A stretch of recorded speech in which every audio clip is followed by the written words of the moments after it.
오늘을 읽는 책, 문학평론가인 국민대학교 국문학과 정선태 교수와 함께합니다. 국민대학교 한국어문학부 국어국문전공 정선태 교수님 함께하겠습니다. 교수님.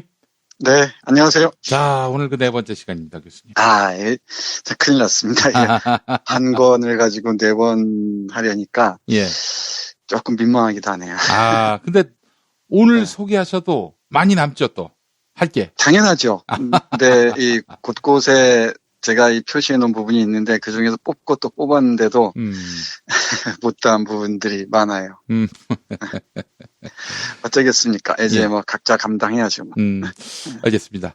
자, 교수님 그럼 오늘 어떤 이야기부터 해주시겠습니까? 네, 오늘은 우리 카이오와족 추장 사탄파의 연설 자유롭게 방랑하다 죽으리라 부터 얘기하겠습니다. 자유롭게 방랑하다 죽으리라. 네, 우리 호모 노마드 이런 말 하지 않습니까? 예. 유목하는 인간, 우리는 끝없이 유목하면서 살아갈 수밖에 없다. 떠돌면서 살아갈 수밖에 없다고들 하는데, 물론 뭐 물리적으로 장소를 이동하는 것도 유목이겠지만은 정신적으로 이동할 수 있는 능력도 유목적 능력의 하나라고 할 수 있죠. 예.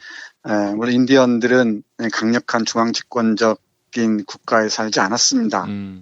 다양한 부족들이 자신들의 삶터에서 전혀 다른 삶들을 살아갔었죠.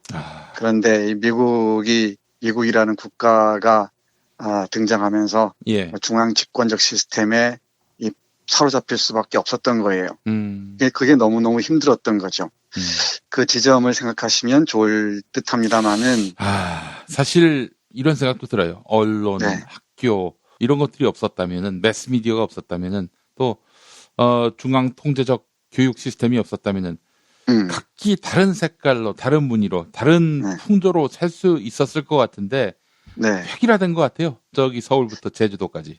예, 맞습니다. 그 획일성이 참 공포스럽게 와닿는데, 예. 인디언식으로 살았다면, 또는 우리의 오래된 그 모습처럼 살았다면은 지금과 전혀 다른 상황이 펼쳐졌겠죠. 예. 근데 역사에 뭐 만약이라는 가정법이 없다고들 하는데, 이 자본주의와 국민국가가 등장하면서 그런 삶들은 참 먼 추억처럼 사라져버리고 만 것 같습니다. 인디언들의 삶을 통해서 그걸 다시 뭐 돌이켜볼 수밖에 없고요. 또 인디언뿐만 아니고 뭐 다른 다양한 부족들의 삶들, 또 우리의 과거의 모습에서 새로운 삶의 가능성을 타진할 수도 있을 겁니다. 네, 지금은 인디언 얘기를 하고 있으니까 인디언 말로 돌아가겠습니다만은, 인디언들에게 이 미국이라는 강력한 중앙 집권적, 물론 연방의 형태를 취하긴 하지만 각 주마다 어떤 국민국가적 속성들을 가지고 있었죠. 예. 해서 인디언들을 다 보호구역에 다 가둬놓고, 그러니까 국민 되기 훈련을 시켰던 거죠. 금방 말씀하신 대로 미국적 교육을 받게 했고요. 그러니까 인디언식 언어를 사용하지 못하게 했습니다. 그러니까 식민지 시대 황국 식민화 교육과 크게 다를 바가 없어요. 네, 그런 문제들을 신랄하게 비판하면서 우리는 우리 나름대로 교육 방식이 있고 우리 나름대로 삶의 방식도 있는데 왜 그렇게 획일적인 교육, 문화를 강요하느냐. 이게 이 주장의 반론이었던 겁니다. 아니 2020년대를 코앞에 두고 있는 이 시점에서 네, 이 이야기가 너무나 빛나는 것 같습니다. 그래요. 그게 참 이 지혜라는 게 역사의 그 발전과 비례하는 게 아닌 것 같다는 것을 다시 한번 확인합니다. 제가 오래전에 말씀드린 적이 있습니다만은 이미 BC 7, 8세기에 인류 지성의 핵심들이 거의 다 마무리됐다고 하지 않습니까? 예. 그러니까 물질 문명이 발달할수록 우리의 지성은 점점 더 퇴보하는 것 같아요. 그러니까 요즘 벌어지고 있는 일련의 사태들을 보면 알 수 있듯이 인류 문명이 테크놀로지 측면에서는 고도로 발전한 것 같지만은 지성의 측면에서는 끝간데 없이 추락하고 있다는 생각을 지울 수가 없습니다. 예. 그러니까 자신의 판단 기준도 흐릿해지고요. 내가 어떻게 살아야 할지도 자기 결정권을 가지고 정할 수 없는 그런 시점에 도달해 버리지 않았는가 참 갑갑하기까지 합니다. 예. 네, 우리 이 자유롭게 방랑하다 죽으리라는 뭐 이 시 한 제목을 그냥 시처럼 이해하셔도 좋을 것 같아요. 근데 예. 우리가 잘 알다시피 백인들이 이 북아메리카를 점령하면서 수많은 버펄로들, 물소를 죽였다는 걸 잘 알지 않습니까? 6천만 마리를 학살했다고 하죠. 예. 근데 그 제레미 리프킨의 육식의 종말이라는 책을 보면은 앞부분에 백인들이 인디언들과 함께 삶을 영위했던 물소들을 대량 학살한 장면이 나옵니다마는 여기에도 그 얘기가 등장합니다. 6천만 마리가 넘었던 들소떼가 2000년대에 들어서는 거의 1000마리 정도 남았다고. 네, 이건 거의 인디언들이 학살당하고 남은 수와 거의 함수 관계에 있는 것으로 보면 좋을 것 같습니다. 그러니까 이 수많은 들소들을 학살했듯이 다양한 무늬로 살아가던 인디언들을 다 학살했던 거죠. 그러면서 인디언 나름대로 삶의 방식들을 다 역사에서 지워버렸던 거죠. 이 지구상에서 지워버리고자 했던 겁니다. 예. 그와 관련해서 지금 읽는 부분을 이해하시면 될 것 같습니다. 볼까요? 예. 우리 인디언 원주민들에게 들소의 나라는 언제나 영적인 생존의 상징이었으며 우리는 하나로 연결되어 있다. 들소들은 성스러운 존재들이며 언제나 그래왔다. 흰 암소가 태어나면 인디언들은 순례를 떠나 기도를 올리곤 했다. 그 성스러운 동물은 우리 원주민들에게 희망과 생존의 상징이기 때문이다. 나코타족의 이야기에 따르면 흰 암소 여인이 우리에게 성스러운 담뱃대, 평화의 담뱃대를 전해주었다고 되어 있다. 나도 이 자리에 들소의 나라에서 가져온 평화의 담뱃대를 들고 왔다. 대통령이 이 담뱃대를 받아 자신이 선택한 신에게 기도하기를 바란다. 우리 모두를 내려다보는 신은 결국 한 분이시다. 이렇게 얘기합니다. 예. 그러니까 들소의 운명과 자신의 운명을 대비하면서 얘기하고 있죠. 그러니까 여기에서 강조하는 것은 들소를 그만 죽이라고 얘기합니다. 들소야말로 정신적이고 문화적인 말살 정책의 상징이라는 거죠. 이런 얘기를 한 게 오래된 게 아니고요. 예. 90년대 말 무렵입니다만은 클린턴 대통령 때도 이런 얘기들이 있었죠. 원주민 보호구역에 일부 원주민들이 남아 있습니다. 그리고 미 의회에 원주민 출신 의원도 있다고 해요. 그런 사람들이 인디언들의 삶을 복원하기 위해서 애쓰고 있는데 그마저 쉽지 않은 모양입니다. 인디언들의 얘기를 듣다 보면은 우리가 지나온 과거사들이 고스란히 주마등처럼 스쳐가기도 합니다. 예. 네. 또 볼까요? 예. 제가 지지난 시간에 이 인디언 사상이 많은 그 예술가들 그리고 사상가들, 철학자들의 영향을 끼쳤다고 했죠. 대표적으로 예술의 측면에서 보면은 1950년대 비트 세대에 아주 많은 그 영향을 행사했던 것 같습니다. 예를 들면은 혹시 반전 평화 운동할 때 머리에 꽃을 꽂고 있는 여성의 모습 보신 적 있을 겁니다. 존 바에즈가 하나의 예죠. 예. 이게 그 인디언의 패션을 통해서 반전 평화 운동의 상징으로 삼았던 거죠. 이와 관련된 부분을 잠깐 보면 이렇습니다. 1950년대의 비트 세대의 정신을 이어받아 60년대 후반에 머리에 꽃을 꽂고 샌프란시스코에 등장해 어느새 전 세계로 퍼져나간 히피 운동, 그 의식혁명의 폭풍 속에서 아메리카 인디언의 사물을 보는 방식과 삶의 방식은 큰 주목을 받았다. 이렇게 적혀 있어요. 예. 이 부분에 주목할 필요가 있는데 우리 재작년인가요? 노벨 평화상을 받았던 싱어송라이터 밥 딜런이 있죠. 포크 음악의 대부죠. 예. 밥 딜런이나 존 바이즈 그리고 영화배우 존 보이트 등등 그리고 이 락 음악 쪽에서 중요한 그 아티스트들이 이 인디언 정신을 이어받습니다. 그리고 우리 그 유명한 시인인 알렌 긴즈버그 등등도 이 히피 정신을 이어받고요. 그리고 히피 정신은 인디언 정신과 연결되어 있죠. 그리고 미국 문학 좋아하시는 분들은 존 캐로악이라는 작가를 아실 텐데 이 작가가 쓴 길 위에서 같은 작품도 제가 어렴풋이 기억납니다만은 히피적 상상력, 인디언적 상상력에 충실한 작품이라고 할 수 있습니다. 이처럼 그 예술의 영역에서부터 사상의 영역에 이르기까지 다양한 분야에서 인디언 사상은 영향을 끼치고 있죠. 특히 경제인류학이나 정치인류학 쪽에서는 인디언의 그 삶의 방식들이 아주 중요한 참조가 된다고들 합니다. 그런데 미국 정부에서 볼 때 이 인디언들의 삶이 어떻게 보였겠습니까? 낯뜨지 않았겠죠. 예.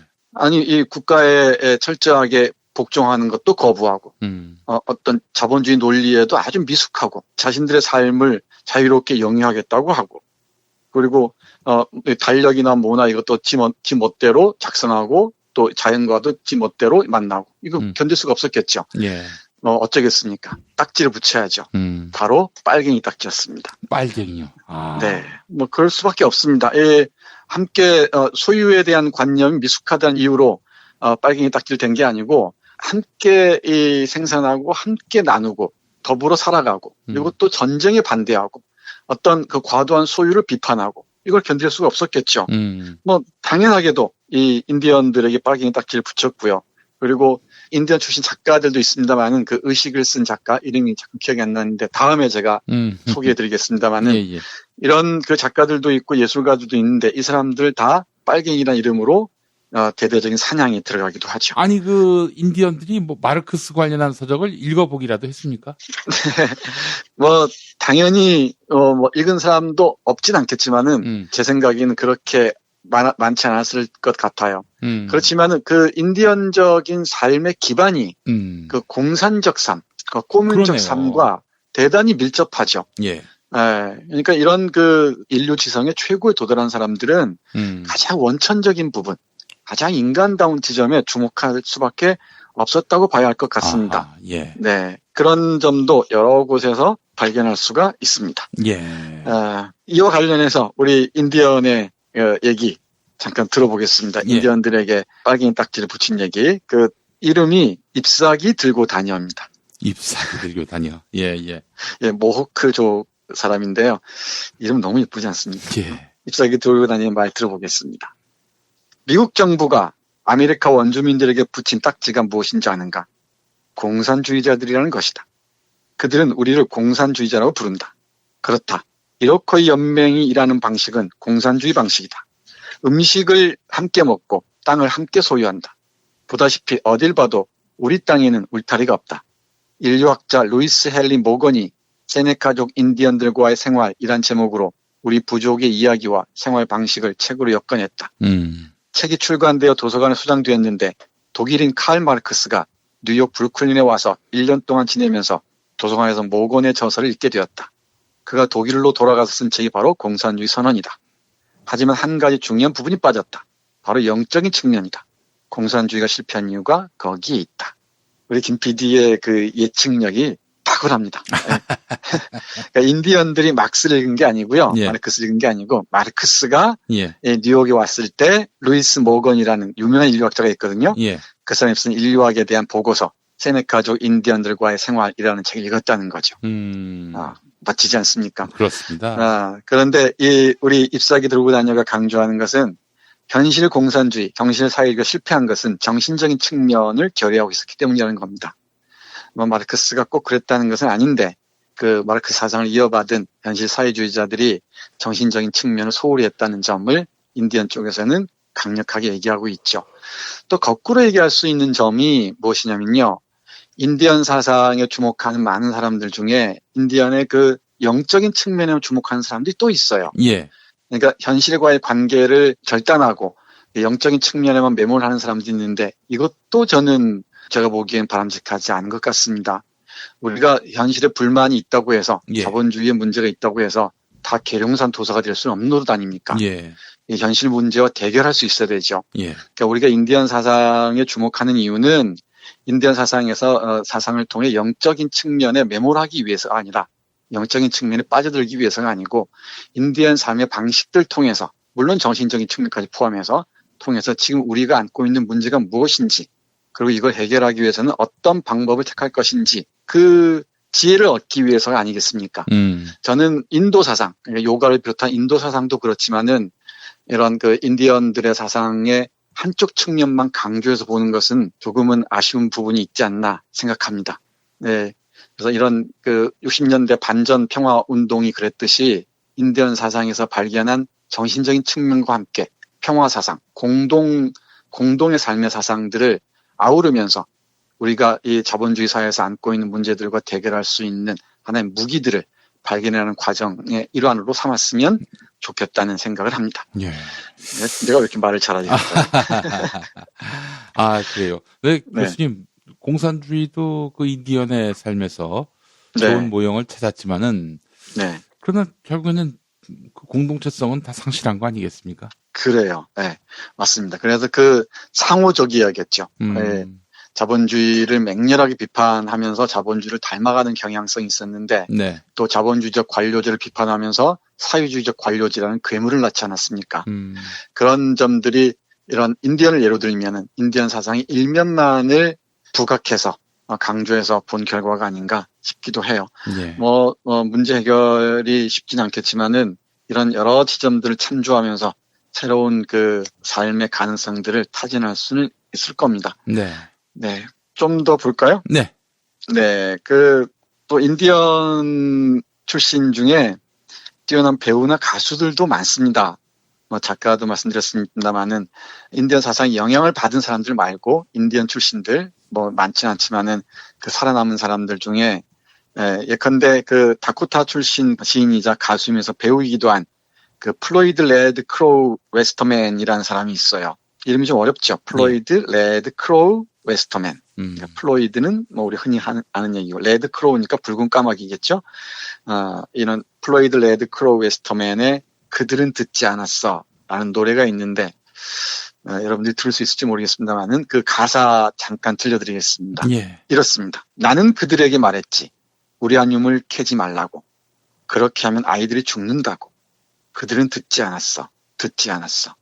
아이들이 죽으면 이 대지를 지킬 사람이 없게 된다고 나는 말했지. 하지만 그들은 듣지 않았어. 그리고 또 말했지. 하늘을 파괴하면 기계들이 와서 조만간 땅까지 다 파괴할 것이라고. 그들은 듣지 않았어. 내가 말했지. 땅을 다 파괴하면 인간은 바다로 옮겨가서 살아야만 할 거라고.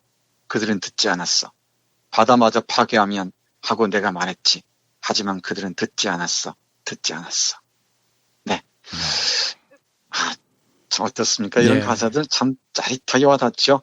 우리가 그 핵발전소 문제나 이런저런 문제, 전쟁 이런저런 문제들을 생각하는데 그런 우리가 저지르고 있는 짓들이 어떤 결과를 초래할지 우리 인디언의 후예들은 정말 그 날카로운 그 예지력으로 간파하고 있었던 겁니다. 마지막으로 이 책의 대미입니다만은 제가 전해드릴 책들이 지금 쌓여 있는데 여러분들 소개해드릴 책이 쌓여 있는데 이번 주에만 이번 주에 4번에 걸쳐서 이 책만 해서 대단히 좀 미안합니다만은 그래도 이 책 한 권이 다른 책들을 우리가 만나는데 중요한 길라잡이가 되지 않을까 싶기도 해요. 그래서 인디언들이 아메리카에 전하는 메시지 이로커이 인디언 선언문에서 한 부분 여러분과 함께하면서 4번에 걸친 인디언과 함께한 시간 마무리하겠습니다. 지금도 인디언 사상을 이어받으려는 세계적인 움직임들이 있습니다. 그리고 미국 이곳저곳에서는 매년 정기적으로 인디언 사상을 재발견하는 그 운동들이 펼쳐지고 있고요. 거기에서 발표된 선언문 중에 일부입니다. 잠깐 보겠습니다. 형제 자매들이여, 우리의 어머니 대지는 이제 늙어가고 있다. 그 가슴 위에는 한때 우리가 함께 이 대지를 공유했던 야생동물들이 더 이상 거닐지 않는다. 우리의 집이 되어주던 거대한 산림들도 대부분 사라졌다. 한 세기 전에 이미 공장들의 연료로 쓰기 위해 나무들은 베어졌고 야생동물들은 사냥꾼과 농부들 때문에 자취를 감추었다. 새들의 삶도 사냥꾼들과 농약 때문에 철저히 파괴되었다. 거대한 인구가 배출하는 수많은 오염물질들 때문에 강물은 끈적거리는 액체로 변해버렸다. 지구 초토화 전략이 아직도 끝나지 않았음을 우리는 보고 있다.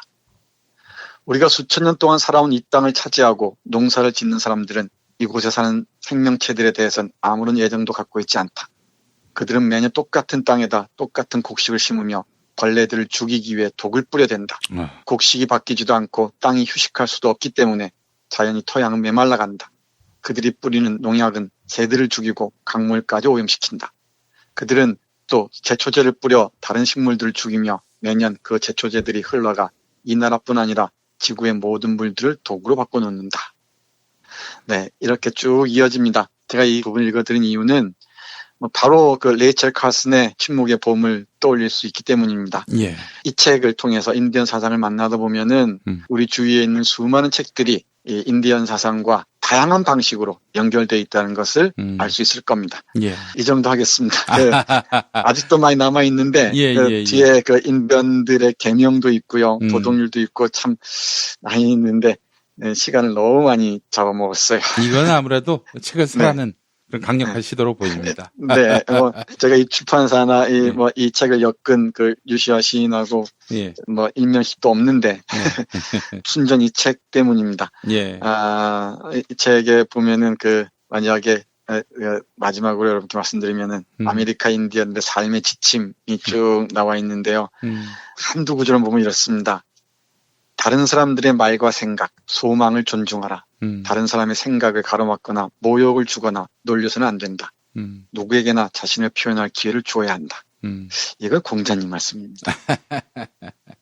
그리고 자연은 우리를 위해 존재하는 것이 아니라 우리의 일부이다.